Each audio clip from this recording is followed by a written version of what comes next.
Welcome to This Explainer. We hear so many buzzwords today: learning cultures, upskilling, the whole shebang. But have you ever actually stopped to wonder about the psychological architecture beneath all of it? Today, we're unpacking exactly that: how the psychology of organizational learning truly transforms workplace behavior. An organization's ability to grow depends entirely on its employees' ability to learn. Companies that get this right are more innovative, more productive, and just plain better equipped to handle whatever the future throws at them. Here's our roadmap for today. 1. Defining true learning. 2. The conditioning theories. 3. Cognitive and social learning. 4. The power of reinforcement. And finally, 5. Practical workplace applications. All right, Section 1, Defining True Learning. So here's the crucial point. True learning isn't just acquiring information. I mean, we've all sat through those agonizing seminars, right? The ones where we took copious notes but literally changed absolutely nothing about how we actually work. Yeah, that is not learning.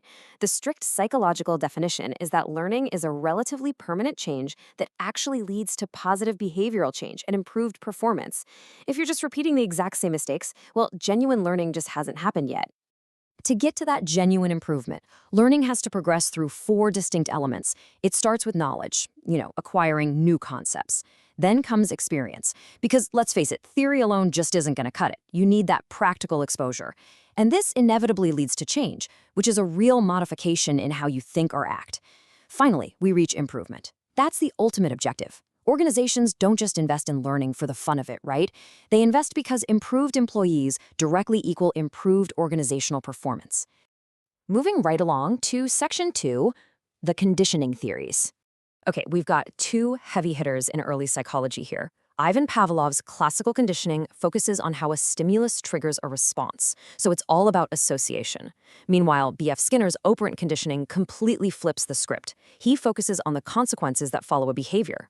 Let's break these down a bit, starting with Pavlov. You probably remember Pavlov's famous experiment from school. He started with a totally natural reaction. Presenting food made dogs salivate. But then, he started ringing a bell right before presenting the food. Over time, simply ringing the bell, which is a completely neutral stimulus, caused the dogs to salivate, even with absolutely no food in sight. He proved how repeated pairings can literally condition a completely new psychological response. Though, hopefully your coworkers aren't actually drooling at the sound of a notification. But how does this actually apply to a modern office? Well, in the workplace, this classical conditioning happens constantly. Think about a weekly team meeting. If managers consistently pair that meeting with genuine appreciation and recognition, they are actively conditioning their employees. Eventually, just walking into that weekly meeting, our neutral stimulus, will automatically trigger feelings of enthusiasm and motivation. It's an incredibly powerful, almost invisible tool for shaping workplace morale. Now, what's really fascinating about this matrix is how Skinner's operant conditioning lays out 4 specific consequence methods. Remember, Skinner's whole thing is that we repeat behaviors that have good outcomes and we stop behaviors that have bad ones. So looking at the table, you can use a reinforcement to encourage good work. That could be adding a bonus, which is positive reinforcement, or removing close supervision, which is negative reinforcement. On the flip side, you can use punishment to stop bad habits. This might mean adding a disciplinary warning, a positive punishment, or taking away flexible work privileges, which is a negative punishment.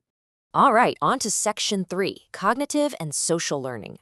So conditioning is great and all, but human beings are obviously a bit more complex than Pavlov's dogs. Edward Tolman proved that we don't just blindly react to external stimuli. We actively process information, we build complex mental maps, and we use reasoning to make strategic decisions. Basically, we learn by understanding the relationships between things, not just by memorizing automatic responses. In a business context, cognitive learning is exactly what's happening when your team is analyzing complex business situations, running through scenarios, or engaging in critical thinking to solve a sudden crisis.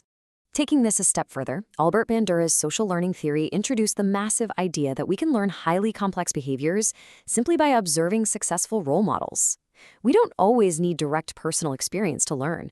We can just watch what works for someone else and adapt it for ourselves. This totally explains why leadership behavior has such a massive influence. If a manager handles pressure with integrity and respect, employees naturally observe that and adopt the exact same behavior. This social learning unfolds in a very specific sequence. It starts with attention. You have to actually notice and observe the behavior first. Then retention kicks in as you store it away in your memory.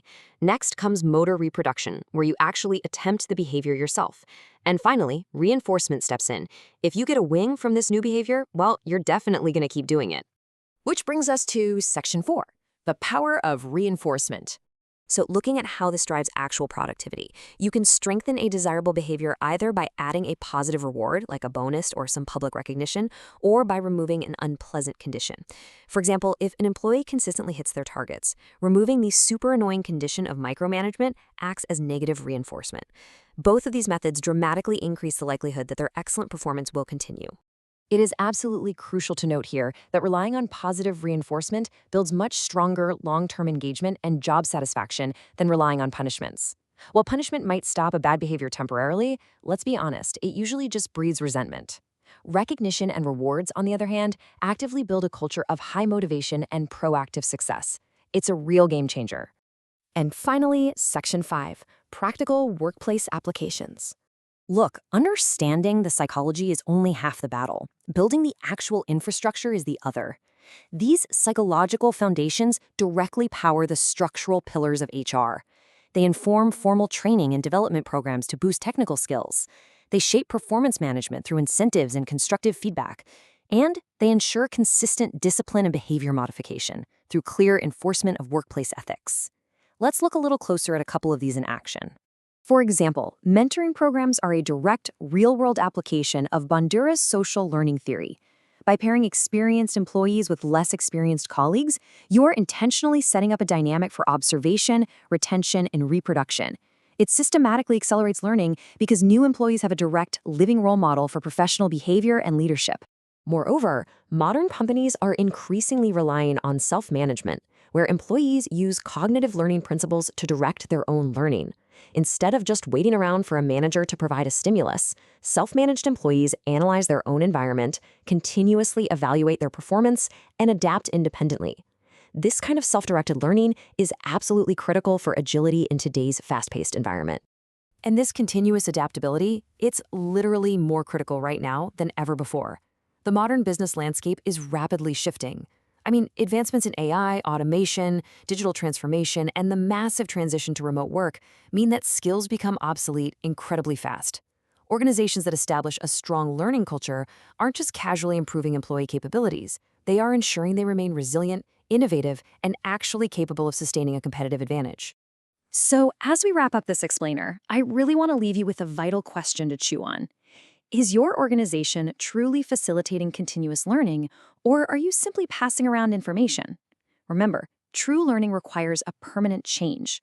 So how is your organization transforming knowledge into permanent positive behavioral change? Take these insights, look closely at your own team, and start building a culture where real learning actually thrives. Thanks for joining me.